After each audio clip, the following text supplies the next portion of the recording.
अब यम का पास ही दंड देगा इसे।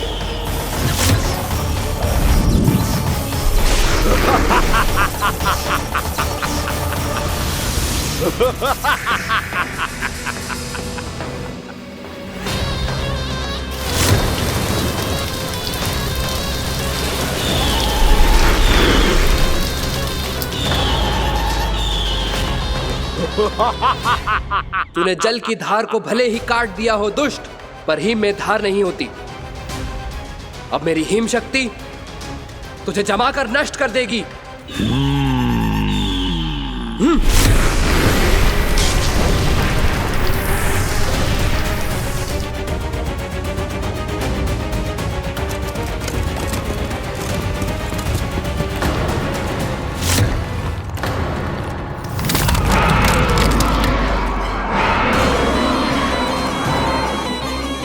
चंद्र, वरुण, यम, अग्नि, इंद्र, तुम में से कोई भी इस योग्य नहीं है कि मुझे पराजित कर पाए और इस विष्णु अवतार की रक्षा कर पाए।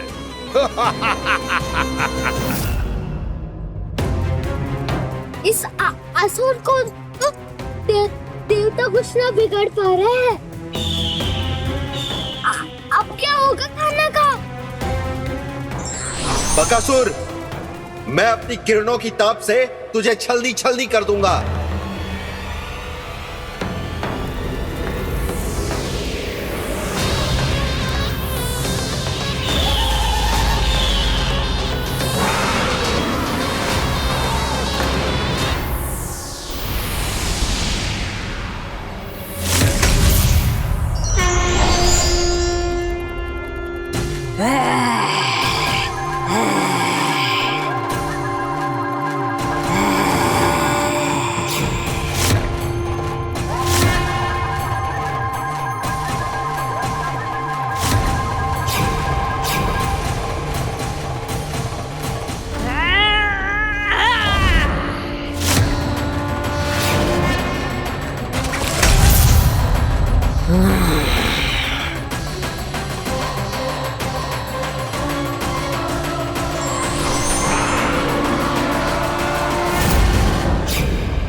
पुत्र कार्तिकेय, इस असुर के उदर को फाड़कर अपने पिता के सखा श्री कृष्ण को मुक्त कराओ पुत्र।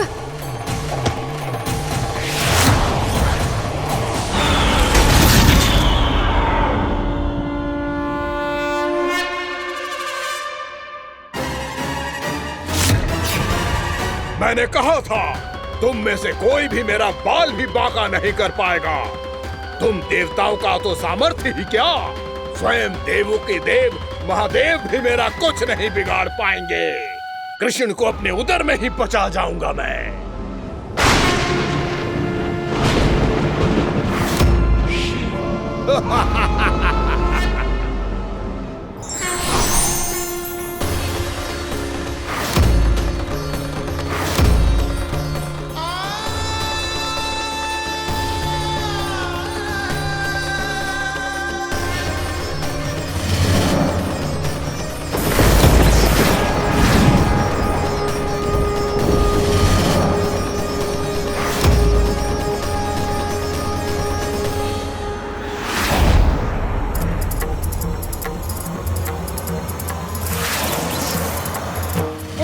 शिव शंकर का त्रिशूल है। एक ही बार में इस असुर का प्राण ले लेगा ये। हाँ, महादेव का त्रिशूल।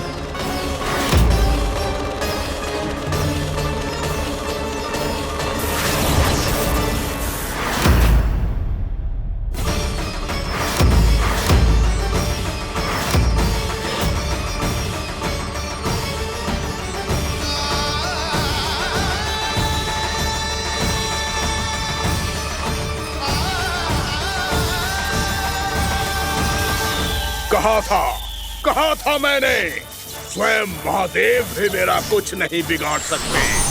अजय हूं मैं, अजय।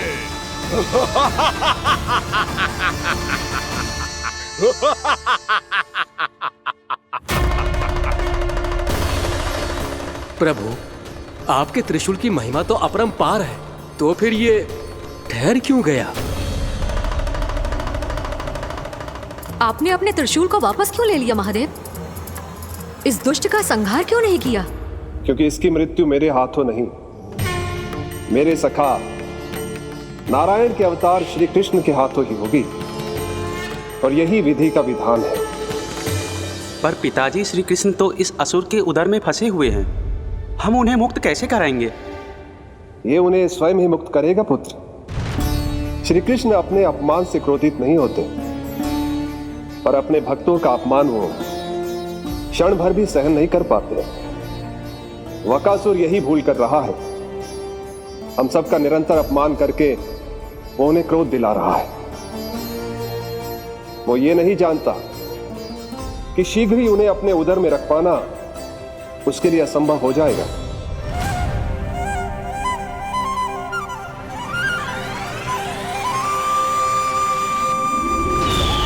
क्या हुआ महादेव? पराजित होकर भी मुस्कुरा रहे हैं। पर अब तो महादेव कहलाने के भी योग्य नहीं रहे आप।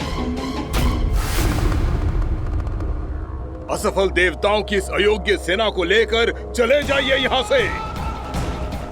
ना ये मेरा सामना कर सकते हैं और ना ही आप। मेरी शक्ति के सामने आप अक्षम हैं महादेव।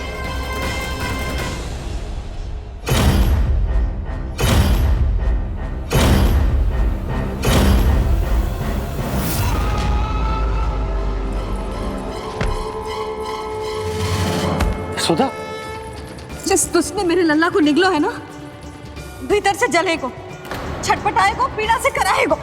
जिस दुष्ट ने मेरे लल्ला को निगलो है ना, भीतर से जलेगो, छटपटाएगो, पीड़ा से कराएगो। ये क्या हो रहा है मुझे?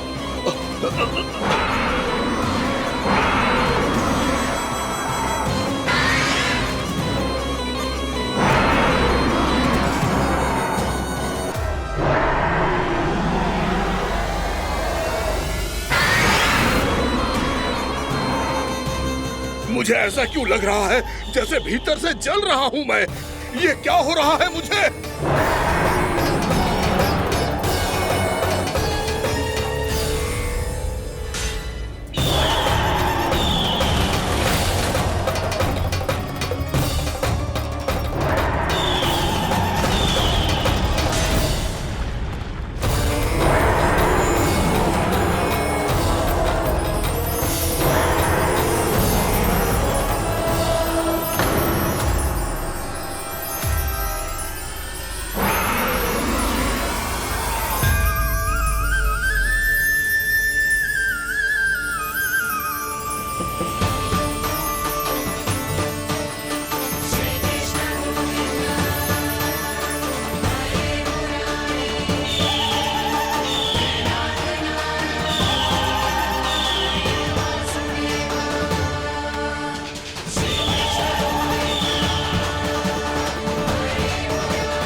हे प्रभु, मैंने ऐसे कौन से कुकर्म किए थे कि मुझे ऐसी मृत्यु प्राप्त हुई?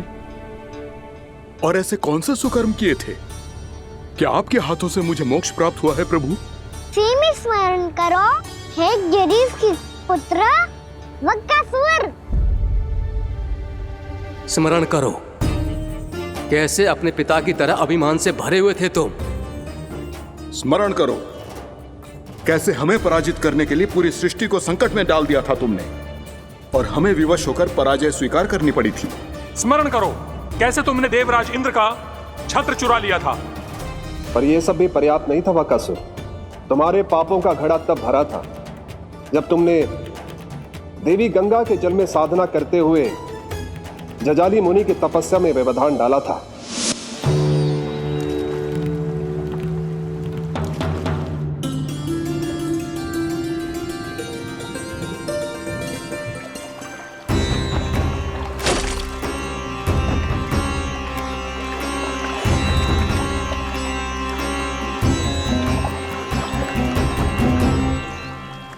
रुक क्यों गए चालक? नौका को आगे की ओर ले चलो। आगे बढ़ना उचित नहीं होगा महाराज। यहाँ से कुछ ही दूरी पर जालजली मुनि तपस्या कर रहे हैं। तो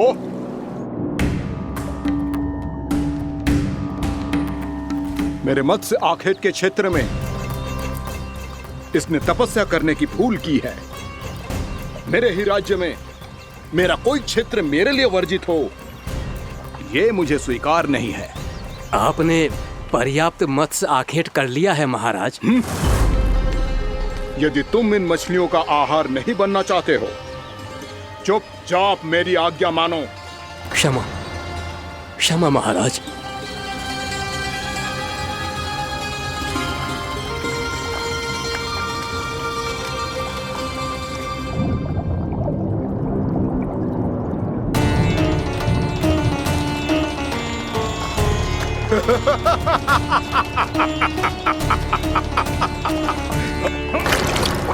मुनिवर, रक्षा कीजिए, रक्षा कीजिए मुनिवर।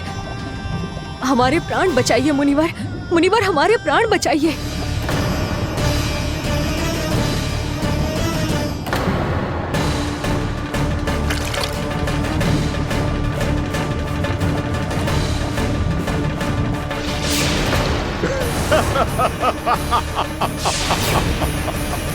ठहर जाओ असुरराज।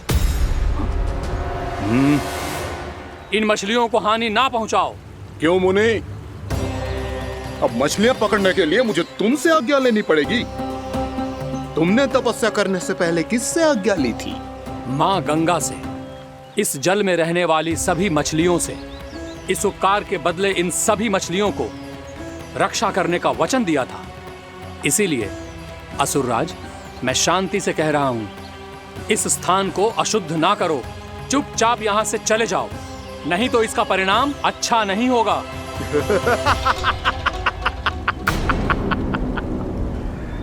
तुम जिन देवताओं की तपस्या कर रहे हो ना मुनि, उन्होंने भी मेरा कुछ नहीं बिगाड़ पाया था, और तुम मुझे धमकी देने का दुस्साहस कर रहे हो।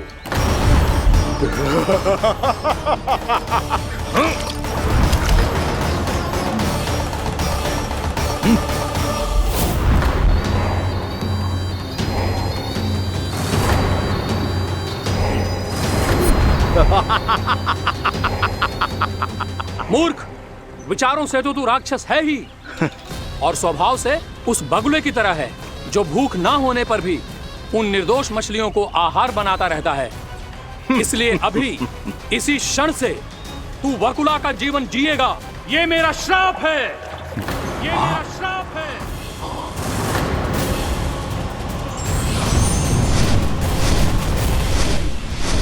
श्राप पाने के बाद तुम्हें आभास हुआ कि तुमने कितना बड़ा अपराध किया था, और तब तुम जजाली मुनि से क्षमा याचना करने लगे। तुम्हारे अपराध बोध को जानकर मुनि श्रेष्ठ शांत हुए और उन्होंने तुम्हें वरदान दिया। श्राप से मुक्ति का एक ही मार्ग होता है असुर, पश्चाताप। तुम्हें अपने भूल का पश्चाताप है, इसीलिए मैं तुम्हें वरदान देता हूं। तुम्हें मेरे श्राप से मुक्ति अवश्य मिलेगी। स्वयं प्रभु श्री नारायण के अवतार इस बगुले के देह के बंधन से तुम्हें मुक्त करेंगे।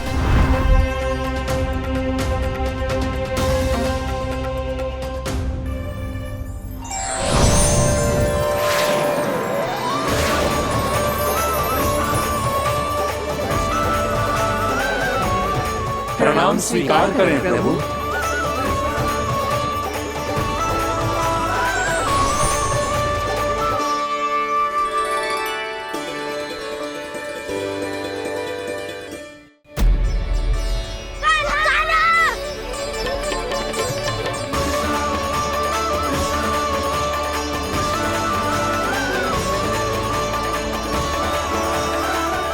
मुझे ना बताओ कि तुम सबने क्या देखा है, चाहे जो देखो है, बस मैया से कछु मत ही बताना।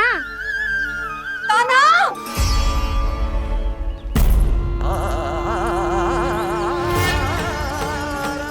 कान्हा! मेरा लल्ला!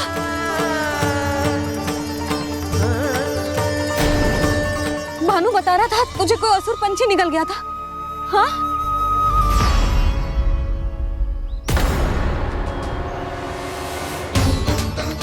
हे नारायण, ये क्या है?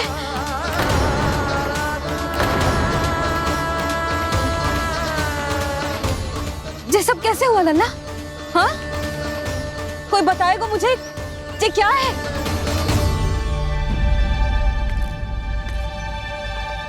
श्रीधामा, मधुमंगल, चिची को सब कुछ बता दो। ये असुर पक्षी मुझे निगलने वाला था रानी भाभी, तभी अंतिम क्षण में कान्हा ने आके मुझे बचा लियो। और ये असुर पक्षी ने कही कि यह है वृंदावन का राजकुमार, नंदराज का लल्ला। इसके होते कोई भी वृंदावन वासियों को हानि ना पहुंचा सकते। रानी भाभी, कान्हा ने अपने प्राणों की चिंता ना करी और इस क्रूर राक्षस से भिड़ गयो और इस राक्षस पक्षी ने इसे निगल लियो। इतना पर्याप्त है भोला काका, सब कुछ बताने की आवश्यकता नहीं है। ये सब देख के सारी बालक मंडली इतनी व्याकुल हो गई कि सबने अपने प्राण अर्पित कर दिए और इस असुर पक्षी से कहे कि हमें खा लो और हमारे सखा को छोड़ दो। इन बालकों का पराक्रम देख के सभी देवतागण यहाँ आ गए और उनके हृदय भी पिघल गए और उन्होंने इस राक्षस पक्षी से युद्ध करके इसे मार गिराया। देवताओं के राजा इंद्र के वज्र का प्रहार तो मैंने अपनी आंखों से देखा है ताई जी। और फिर उसके बाद अग्निदेव ने अग्निवस्त्र का प्रहार किया। जय ना काकी, वरुण देव, कार्तिकेय, यमदेव सबने मिलके युद्ध किया इस राक्षस से। कहा था अभी मत बोलना। अरे सब मिलके फंसा दोगे मुझे। जय माँ भद्रकाली, हमारे शिव शंकर भी आए थे छोटी माँ। जाओ आप भी। बाबा साईता, मुझे लगता है कि ये कान्हा भी इन्हीं देवताओं में से एक है। संभव तो है चीची। स्मरण है, पूतना और तृणावर्त के आक्रमण के समय भी ऐसा ही हुआ था। सभी राक्षस मारे गए थे, पर अपने कान्हा को एक खरोच तक न आई थी। हाँ जीजी, मुझे लगता था कि श्री नारायण की विशेष कृपा है हमारे कान्हा पे, पर अब तो देख के लग रहा है कि हमारा कान्हा ही स्वयं श्री नारायण है। या फिर उनका अवतार है ये। अरे बस करो तुम सब, ऐसा कछु ना है। अरे जितनी बात सुनी है उससे तो यही लग रहा है कि कान्हा देवताओं और असुरों की युद्ध के बीच में फंस गया था। उसका इस सब से कोई लेना देना ना है। तो फिर इसके तन पे एक भी खरोच क्यों ना आया नंदराज? हाँ,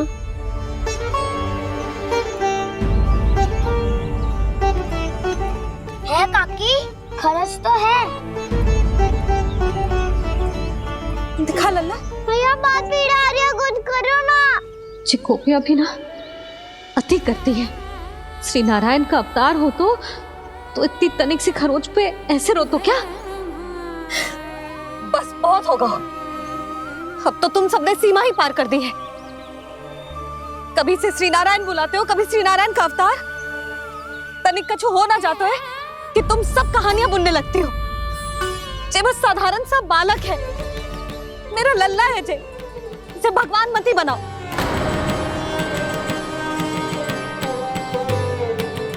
और तू क्या आवश्यकता थी तुझे यहाँ आने की? हाँ, वो भी मुझे बिना बताए। मेरे साथ छल करके आए हो तू। अब तू घर चल, ऐसा दंड दूंगी ना कि मैया बहुत पीड़ा हो रही है। मैया बहुत पीड़ा हो रही है मैया। हाँ नन्ना, तू घर चल, मैं तुझे औषधि लगा दूंगी। हल्दी का लेप लगाऊंगी ना, झट से ठीक हो जाएगा। चल चल।